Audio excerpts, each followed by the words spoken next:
Welcome to our channel. నమస్కారం. జగన్మోహన్ రెడ్డి ముఖ్యమంత్రిగా ఉన్నప్పుడు స్థానిక సంస్థల ఎన్నికల్లో అరాచకాలు చేసి ఏకగ్రీవాలు చేసుకుని పోలీసుల అండతో రాక్షసంగా ప్రవర్తించి ఎలా చేశాడో చూసాం మనం. తమిళనాడు సరిహద్దు నుంచి ఓటర్లను తీసుకొచ్చి కూడా దొంగ ఓట్లు వేయించుకొని ఆనాడు స్థానిక సంస్థల ఎన్నికల్ని అపహాస్యం పాలు చేశాడు. అలాంటి జగన్మోహన్ రెడ్డి ఈరోజు తన దండుపాళెం బ్యాచ్ను కూర్చోబెట్టుకుని ఏకగ్రీవాలు అయితే మీ సీటీ సిరిగిపోద్ది అంటున్నాడు. నాయకులేమో కంగారు పడుతూ ఉన్నారు. జగన్మోహన్ రెడ్డి ప్రెస్ మీట్ మీద, నాయకుల మాటల మీద తెలుసుకునే ప్రయత్నం చేద్దాం. విశ్లేషణ అంతా కూడా ఉన్నారు రాజకీయ సామాజిక విశ్లేషకులు గడ్డిపాటి శ్యాంప్రసాద్ గారు. వారిని అడిగి మనం విశేషాలు తెలుసుకుందాం. నమస్తే సార్. నమస్తే అండి. జగన్మోహన్ రెడ్డి ఏకగ్రీవాలు జరిగితే ఊరుకొని మీ సీటీ సిరిగిపోద్ది అంటున్నాడు ఒక్కొక్కడిని. వాడు అందరూ దిక్కులు చూస్తూ ఉన్నారు. ఎట్లా చూస్తారు, ఎట్లా విశ్లేషిస్తారు? యాక్చువల్గా ఇప్పుడు ఎలక్షన్ రావడం అనేది వాళ్ళకి వణికిపోతున్నారు అందరూ. యాక్చువల్గా బాగా వైఎస్ఆర్సీపీ పార్టీ వాళ్ళని ఎందుకు వచ్చిందిరా బాబు సడన్గా ఈ ఎలక్షను, ఎక్కడ ఫేస్ చేస్తాము, ఏంటంటే ఏదైనా ఏ కారణం లేదు. వాళ్ళు చెప్పుకుని మేము నిలబడాలంటే కారణం లేదు. వాళ్ళ లీడర్ ఏమో ఇవాళ ప్రెస్ మీట్ పెట్టి ఏకగ్రీవం మనకు మంచిది, ఎవరైనా సరే మీరు ఏకగ్రీవంగా వాళ్ళ పార్టీ వాళ్ళకి వదిలేస్తే మాత్రం ఆ నియోజకవర్గంలో మీకు సీటు ఇవ్వను, అది స్ట్రిక్ట్గా చెప్తున్నానని చెప్పేశాడు. అంటే ఎవరో ఏదో పెద్ద సీట్ల కోసం యాస్పైర్ చేస్తున్నట్టు. అసలు యాక్చువల్గా వాళ్ళకి చాలా నియోజకవర్గాల్లో ఇవాళ క్యాండిడేట్స్ లేరండి, చాలా నియోజకవర్గాల్లో. ఎందుకంటే క్యాండిడేట్స్ డబ్బులు ఖర్చు పెట్టాలి, అసెంబ్లీలో డబ్బులు చాలా అవుతాయి. ఇప్పుడు మరి డైరెక్ట్ ఎలక్షన్, ఇప్పుడు కార్పొరేషన్ కానీ మున్సిపాలిటీలు కానీ డైరెక్ట్ ఎలక్షన్ పెట్టినప్పుడు ఎంత డబ్బులు ఖర్చు అవుద్ది? అతను డబ్బులు పెట్టుకోవడమే కాకుండా మరి కార్పొరేటర్స్కి పెట్టాలి, కౌన్సిలర్స్కి కూడా వాళ్ళే పెట్టాల్సి వస్తుంది. మెయిన్ క్యాండిడేట్ అతను కాబట్టి ఎవరు ముందుకు రారు. అతను ఏంటంటే ఎవరు మా పార్టీలో చాలా కాంపిటీషన్ ఉంది, నేను సీట్లు ఇవ్వను, మీరు కనుక ఏకగ్రీవంగా అవతల పార్టీ వాళ్ళకి ఎలక్షన్స్ కనుక ఇచ్చేసే అని ఎందుకు చెబుతున్నాడంటే సైకలాజికల్గా అనమాట. అది మైండ్ గేమ్ ఆడుతున్నాడు. ఆ మైండ్ గేమ్లో ఎవరు దాని గురించి పట్టించుకోరు. ఎందుకంటే ఇదే సందు, రేపు టికెట్ రాకపోవడమే మనకు పెద్ద అదృష్టం అనుకునే వాళ్ళు చాలామంది ఉన్నారు. మీరు వరుసగా చూసుకోండి, ఒక్కొక్క జిల్లా తీసుకుంటే అసలు గుంటూరు జిల్లాలో వైఎస్ఆర్సీపీ క్యాండిడేట్ ఉన్నాడా? మీరు రాష్ట్ర వ్యాప్తంగా ఒక 7-8 మంది నాయకులు తప్ప మిగతా వాళ్ళంతా గప్చిప్ సాంబార్ బుడ్లాగా ఇళ్ళ నుంచి బయటికి రావట్లా. ఎవడో పట్టించుకోవట్లేదు అసలు పార్టీని. ఆ వచ్చేవాళ్ళేమో ఎవరు పేరినా అని అంబటి రాంబాబు మెయిన్గా వీళ్ళిద్దరు వస్తున్నారు. ఆ రోజారెడ్డి, శ్యామల, అంబటి రాంబాబు ఇట్లాంటి వాళ్ళు 10 మంది అంతే. అసలు యాక్చువల్గా జెన్యూన్ పర్సన్ అంటూ ఒక్కరు కూడా లేరు. నాకు తెలిసి ఆ పార్టీలో జెన్యూన్ పర్సన్ లాస్ట్ టైం 2024లో ఎంపీగా కంటెస్ట్ చేసిన సింహాద్రి చంద్రశేఖర్ ఒక్కడే very very genuine person, doctor very honest person. YSR Congress పార్టీలో ఏకైక వ్యక్తి పొరపాటున ఆ పార్టీలో నిలబడ్డాడు ఆయన, అంతే.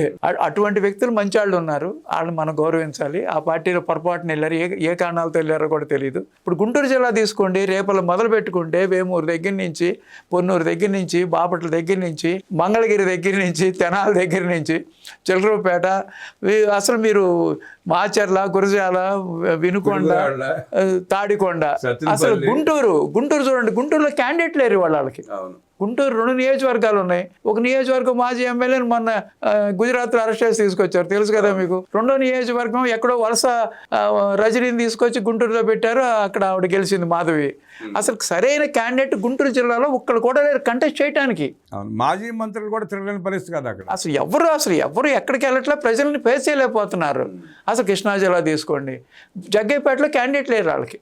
ఇవాళ వరకు జగ్గైపేటలో క్యాండిడేట్ లేరు, విజయవాడలో సరైన క్యాండిడేట్ లేరు. 3 నియోజకవర్గాల్లో ఒక్క క్యాండిడేట్ కూడా సరైన అభ్యర్థి లేడు.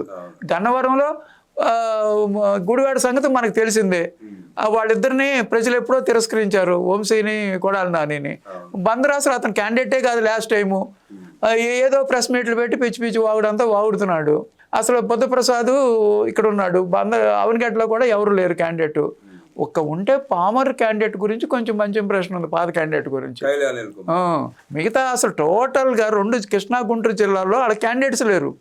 ఎవరిని బెదిరిస్తాడు, ఎవరికి ఎలక్షన్స్లో ఉత్సాహం ఉంది? అసలు ఇప్పుడు కార్పొరేషన్ ఉంచుకోవాలంటే విజయవాడలో చాలా గట్టి క్యాండిడేట్ కావాలి కార్పొరేషన్, గుంటూరు కానీ.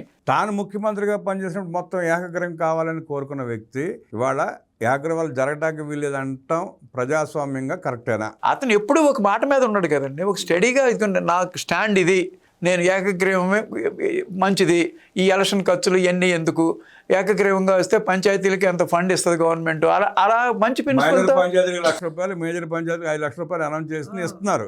అది ఒక మంచి ప్రిన్సిపల్తో అలా వెళ్తే పర్వాలా. కక్షపూరితంగా తెలుగుదేశం వాళ్ళని ఏ ఒక్క క్యాండిడేట్ని కూడా నామినేషన్ అయినవాళ్ళ. ఎంత దౌర్జన్యం చేశారో పోలీసులను అడ్డం పెట్టుకుని గత ఎలక్షన్స్లో అందరూ చూసిన విషయమే.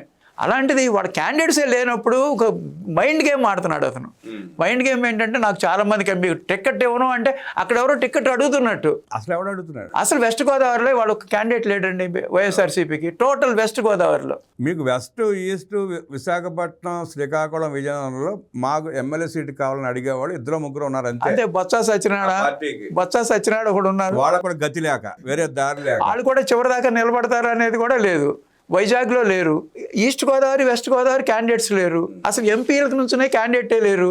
ఇవాళ మరి ఏలూరులో ఎంపీగా నుంచున్న క్యాండిడేట్ అని అరెస్ట్ చేశారు మన ఈడీ, మన కారుమూరి నాగేశ్వరరావు కొడుకుని. తణుకు ఎమ్మెల్యే క్యాండిడేట్ కూడా అరెస్ట్ చేశారు. అవును, వీళ్ళిద్దరు బాబు కొడుకులు. అట్లా ఒక్కొక్క నియోజకవర్గం ఒక్కొక్క జిల్లా వైజ్గా తీసుకెళ్తుంటే అసలు ఎక్కడ క్యాండిడేట్స్ కనపడరు. ప్రకాశం జిల్లా కానీ, నెల్లూరు జిల్లా కానీ, నెల్లూరు జిల్లా చాలా కీ రోల్ ప్లే చేస్తుందండి ఎలక్షన్లో ఆంధ్రప్రదేశ్లో. ఎందుకంటే తెలంగాణలో 10 సీట్లు ఎట్లాగైతే ఖమ్మం క్రూషియల్ రోల్ ప్లే చేస్తుందో 10 సీట్లు నెల్లూరు జిల్లా అట్లా ప్లే చేస్తుంది అనమాట.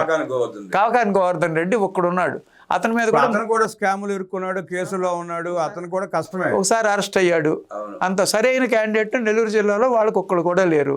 మంచి ఈ మధ్య ఒక ఆయన పేరేంటి, ఆయన కూడా దీంట్లోకి వచ్చాడు, తెలుగుదేశంకి వచ్చేటట్టు ఉన్నాడు, ఎంపీగా చేసిన ఆయన రాజమోహన్ రెడ్డి. ఆయన కూడా తెలుగుదేశానికి వస్తానికి ప్రయత్నిస్తున్నారు. అంటే సరైన నాయకుడు ఆ పార్టీలకు ఎక్కడా లేరండి. అసలు మున్సిపల్ ఎలక్షన్స్లో మీకు గమ్మత్తుగా పులివెందుల్లో జడ్పీటీసీ ఎన్నికల్లో డిపాజిట్ కోల్పోయిన జగన్మోహన్ రెడ్డి తన నాయకుని అట్లా బ్లాక్మెయిల్ చేస్తాడు, బెదిరిస్తాడు. నువ్వు ఎందుకు గెలిపించుకోలేకపోయావు అక్కడ జడ్పీటీసీ? తన సొంత నియోజకవర్గంలో నిలుచుకున్నప్పుడు తనకు టికెట్ ఇవ్వకూడదుగా. ఒంటిమెట్ట డిపాజిట్ కోల్పోయాడు, పులివెందులో డిపాజిట్ కోల్పోయాడు. అలాంటి జగన్మోహన్ రెడ్డి వాళ్ళ నాయకులను బెదిరించే స్థాయికి ఎదిగాడు. మీరు చాలా మంచి పాయింట్ చెప్పారు. తను ఎక్కడైతే మీరు సరిగ్గా నిలబడి సరిగ్గా చేయలేకపోతే ఆ నియోజకవర్గం మీరు టికెట్ ఇవ్వని అంటున్నారు కదా, మరి తన స్వయాన తన సొంత నియోజకవర్గంలోనే ఓడిపోయాడు కదా. ఓడిపోయినప్పుడు తను కూడా మోరల్ రెస్పాన్సిబిలిటీ తీసుకోవాలి.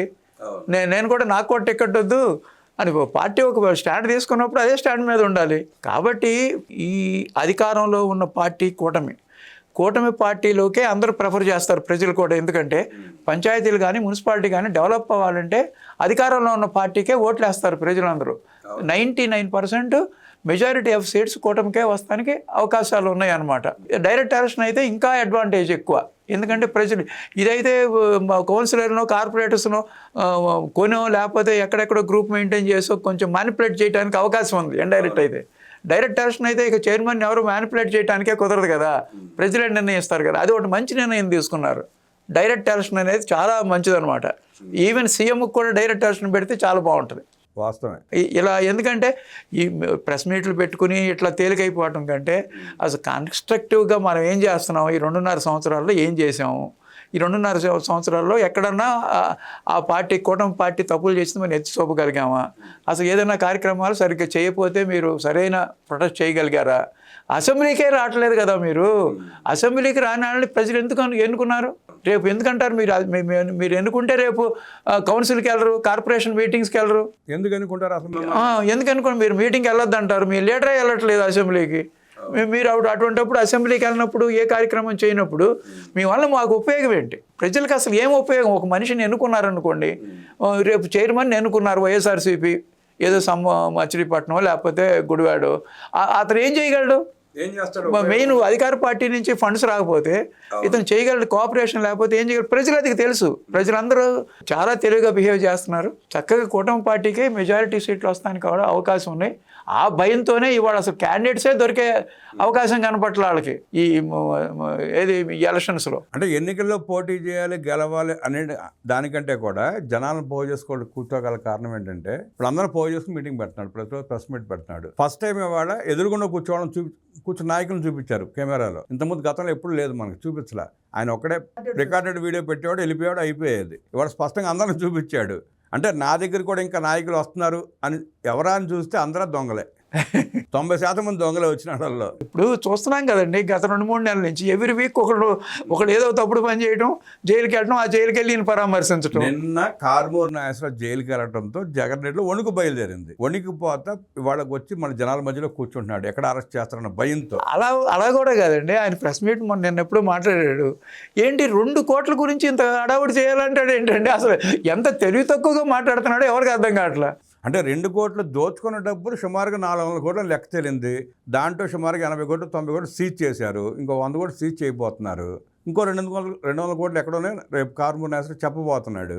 అంటే ఆ దోచుకున్న డబ్బులు 2 కోట్లు మాత్రమే వాళ్ళకి ఇచ్చాను నేను సంవత్సరానికి, మిగతా మొత్తం నేను దాచుకున్నానని చెప్తాను. అసలు అది కాదండి, 2 రూపాయలు అయినా సరే, 2 రూపాయలు చేసినా సరే తప్పే కదా.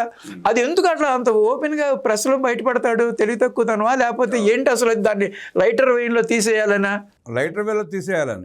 లైటర్గా ఏముంది ఈ కేసు అంటే లేదు, నాతో పాటు ట్రావెల్ చేస్తే, నాతో పాటు జర్నీ చేస్తే మీరు కూడా దోచుకోవడం అవకాశం ఇస్తాను, ఇట్లా దోచుకోవచ్చు అని చెప్పటం. నేను ప్రొటెక్ట్ చేస్తూ ఉంటానండి. ఇట్లా మాట్లాడుతున్న వ్యక్తికి రేపు ఈ ఎలక్షన్స్లో ఎవరేస్తారండి ఓట్లు?